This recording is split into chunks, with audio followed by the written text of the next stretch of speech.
Hey, what's up everybody, how's it going? Welcome back to the Iron Man breakdown part 2 finally. Thanks a lot to Glister for reminding me to keep going with this because I kind of forgot about it, but you know, here I am. With nothing else to say, let's jump into it. So here we are in After Effects. This is the shot that we're gonna be working on. This is the second shot of the video. This is where I take the suit off the ground and just grab it in my hands.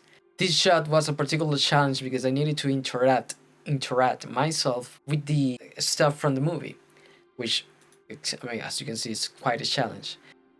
So the first thing I did was to rotoscope this from the movie. So we're gonna go to roto pickup. The first thing I did was to get the tracking data from this scene, and to do that, the first thing we're gonna do is to analyze it. As you can see here, the movement is very simple, very minimal at the beginning, and then just a simple push from the camera. And I think I solved it using a simple 2D tracking. To do that, you simply select the filters, track motion. You gotta select something that is something that we are able to have a clear view of it. This seems like a good thing. There's detail there, and then you just simply go forward and track it. As you can see, it was very quick and simple. And now we have the tracking data. Then we export that to a null, something like that. Edit target, null. Press OK and apply. We're gonna apply it to X and Y because this is a 2D track. And now we have our tracking data. Very simple. After I had that, I started working on the rotoscope. And I mean, this is the first time you guys are seeing this, but this is not a good example of rotoscoping.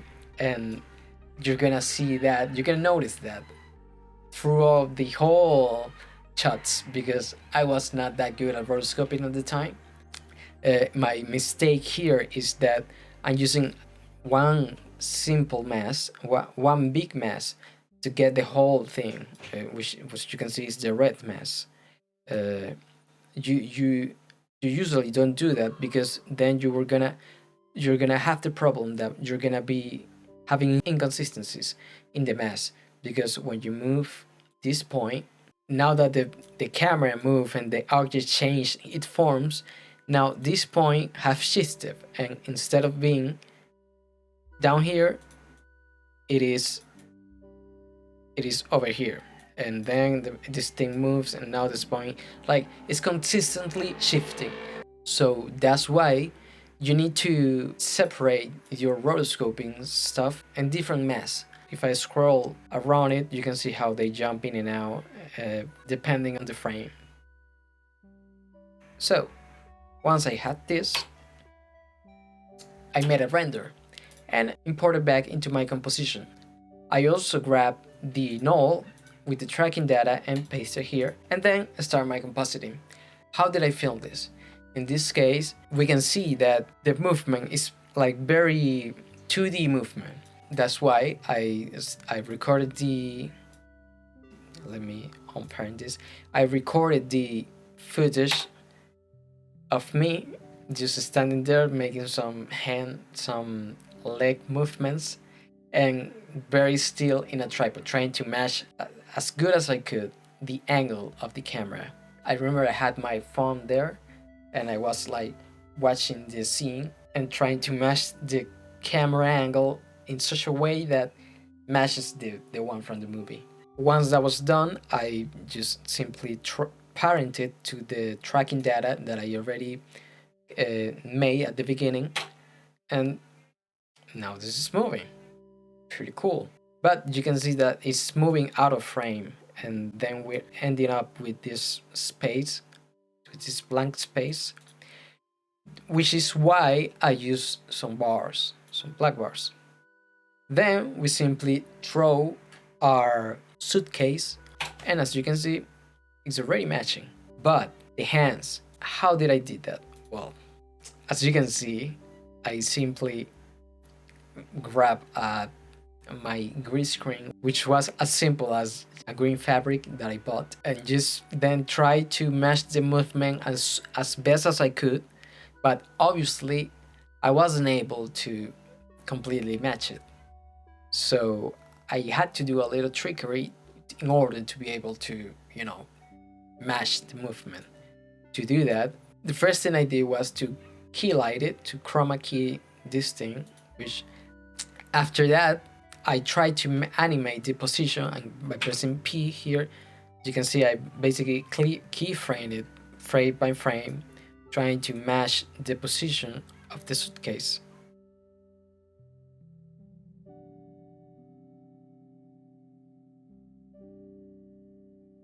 And then I used the puppet tool, which is this one, in order to be able to have a little bit more control in the animation. As you can see with the puppet tool, I can animate my hand, like warp it, in order for it to be able to completely match the movement that I want to create.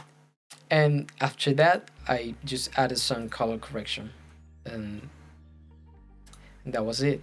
And then I did the same thing for the other hand, which is this one. It looks very bad because my footage was very bad. I was filming with a 720p camera with a lot of compression. That was the only camera that I had at the moment, so that's the best resolution I could get. But as you can see, it's not good. You can even see the boxes here, the compression boxes here. No, not here. Here.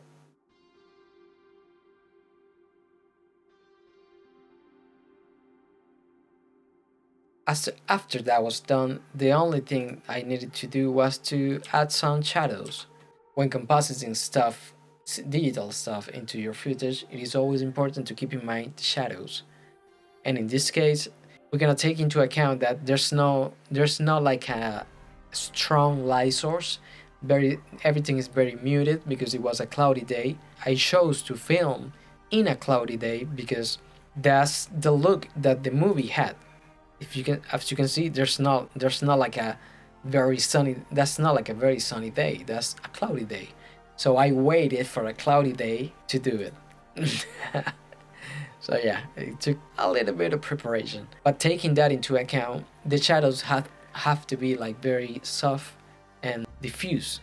And then I just track the shadows to the tracking data that we make at the beginning, and then we just animate them to disappear slowly while this thing goes up, like over here. 37, 36, 36, and then they would just disappear. That's it. That was the shot. Very quick and easy peasy.